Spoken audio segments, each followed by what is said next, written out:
Cavab verməmişdən qabaq, əziz qardaşlar, bir şey qeyd edim. Şək yoxdur ki, Qur'an və sünnədə varid olan duaları etmək, yəni qabağa çəkmək daha yaxşıdır. Əfsəldir, üstündür, şək yoxdur. Nədən? İnsan özü ictihad edir, dua edir öz sözlərindən. Ya Allah, çağırır Allahı, dua edir, ictihad edir, öz sözlərindən dua edir Allaha. Biri də var ki, sünnədə varid olan duaları qabağa çəkir, ona üstünlük verir. Və biz deyirik ki, şək yoxdur ki, bir mənalı olaraq sünnədə varid olan duaları etmək daha əfsəldir. Niyə? Biri soruşa bilər, Rəşad qardaş, niyə? Cavab, mütləq olaraq xeyirdir ona görə.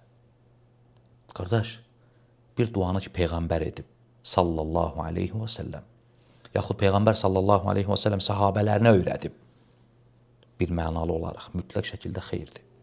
Ona görə alimlər deyirlər ki, o duanı, o duaları qabağa çəkmək daha üstündür.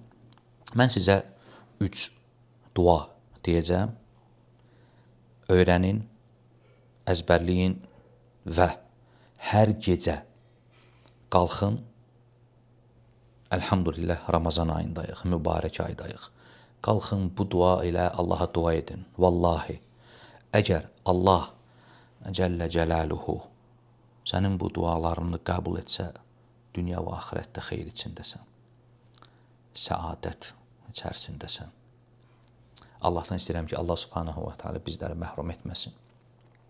Birinci dua, bunlar hamısı səhih hədislərdə varid olub. Birinci dua, Ənəs İbn Məlik radiyallahu anhu sahabə deyir ki, kənə əksəru duain nəbi sallallahu aleyhi və səlləm, Peyğəmbərin ən çox etdiyi dualardan biri bu idi.